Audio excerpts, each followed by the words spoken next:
Hey there. Welcome to Product Marketing Maestros, Tales from the Front Lines. I'm your host, Nitin Kartik. As a Product Marketing Alliance ambassador and a top product marketing voice, I have always found that real-world case studies are the true litmus test for the effectiveness of any product marketing strategy. And that is why on this show, we dive into the minds of industry titans as well as rising stars, unpacking their expertise in action-packed episodes that showcase the power of product marketing through real-world case studies. And today, my friends, we are joined by Product Marketing Maestro Sukanya Ramabadran, who is Director of Product Marketing at Upshop in California. With experience as a three-time founding PMM and a two-time first marketing hire, she has expertise in setting up product marketing verticals from the ground and upwards in retail, tech, ed tech, and fintech spaces. Sukanya has also worked with industry leaders such as Dropbox, Front, Cantaloupe Systems, Coca-Cola, L'Oreal, and many more.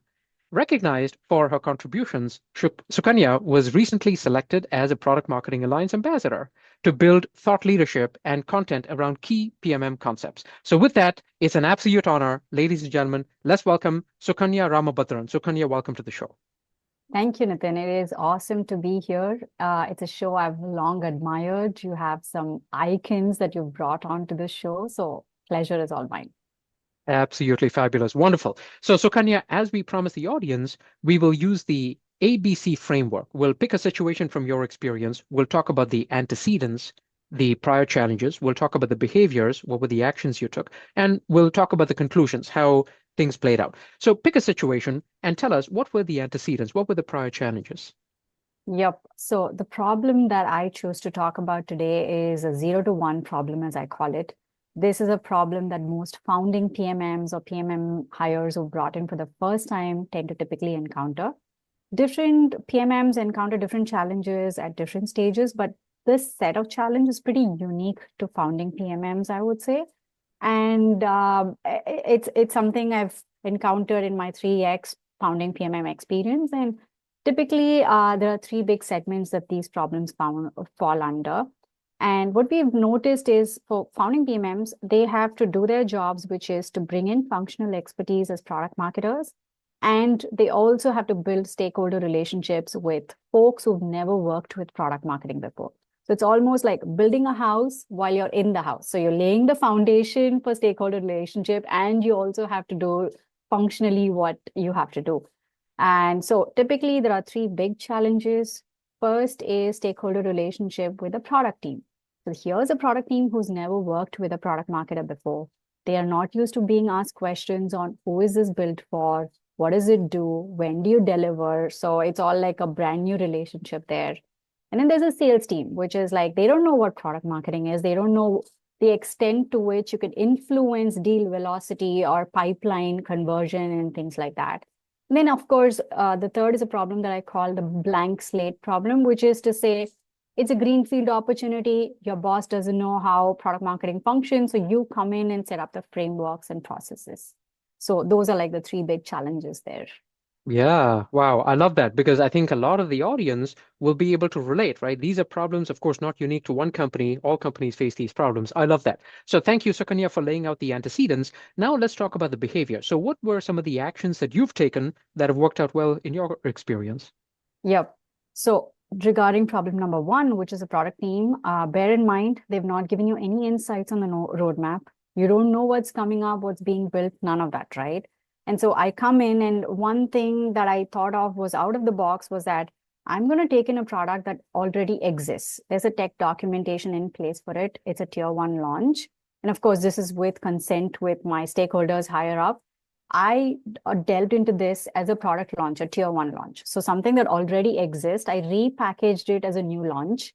I went in, the whole 9 yards, building out launch assets, product marketing brief, the calendar, outbound campaigns, ads, everything that we do typically for a launch. And the product team doesn't know, they're in the dark about this because they're not used to sharing insights, right? And then once it's actually launched on LinkedIn, they are a part of the audience and they're seeing how the prospects are reacting to it. The comment threads are, gung-ho about, wow, this is a great launch and things like that. And the best part is the outbound campaigns even had prospects asking, oh, wow, this is a good feature. Where can I learn more? And so that was what happened with the product team. The second was, of course, the sales team. Now, with the sales team, I took a different approach. I went into Gong, analyzed a lot of the post-discovery calls to see who are the competitors they run into most often. And then I was like, okay, I know about these guys. I created battle cards and feature comparisons versus those competitors. And I would approach the AE to say, hey, here's what I heard. Do you need a battle card to kind of deposition these competitors on this date? And 99.9%, they were like, yes, when can I have it? And so as soon as they get the battle card, they see the level of detail that's there in that in terms of a feature comparison. And so they're validated with knowing that, okay, here's a product marketer who knows what they're talking about, who knows the audience, who knows the landscape, who knows the features that we have and what the competitor does too. And so that brings in that reliability and trust factor. And third, of course, the blank slate problem. I came in, created frameworks, cadences, processes for which meetings should we often hold with stakeholders. What's a deliverable after that? How do we have a go-to-market motion in place? What's a playbook we build? How do we educate our revenue team on what's going out into the market and things like that? That's the easier part compared to building like stakeholder relationships. So those are the actions I took. Wow, absolutely fabulous. Look at that. It's a list of challenges, and you've got the actions that actually target these challenges. Excellent. I love it. Beautiful. So then, Sukanya, bring it home. So tell us about the conclusion. You've already alluded to how some of these things played out, but tell us, how did these things play out in your situation? Yep. So with the product team, we actually forwarded an email that we got from a tier one account, which was like, wow, you have this, where can I learn more? And they were stumped. They were like, wow, we didn't know we could actually do a launch like this. We could do outbound campaigns around it. We can talk about it in the open. And so they were pretty bought in with that. And the next time they would be like, this is a huge catalyst in what we want to do, which is actually improve adoption and, retention and so on, which helps product team improve their success metrics. And so they would bring me in far ahead on the roadmap process. With the sales team, of course, they were like, wow, this is exactly what I need to move deals forward. So how can I bring you into more and more deals? I was getting added to more Slack channels, more Teams channels on like deals that go on pipeline and, getting ahead of the game there. And of course, with processes and frameworks and bringing in those stakeholders, there were these regular cadences, and the marketing team was as involved with things that went out, much than from before. And so that all went great. Wow, it's like a happy ending. Wow, excellent, excellent. So thank you, Sukanya, for laying out the antecedents, the behaviors, and the conclusion. So tell us, Sukanya, if people wanted to learn more about you, where can they find out more and what's next?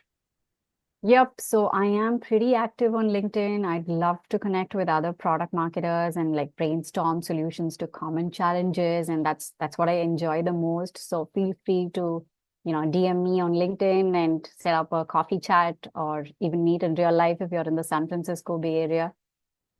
Absolutely fabulous. Wonderful. So, Sukanya, thank you. Excellent advice and tips that you have shared there. Folks, definitely reach out to Sukanya for more great advice like this, and out with that knowledge, onward and upward.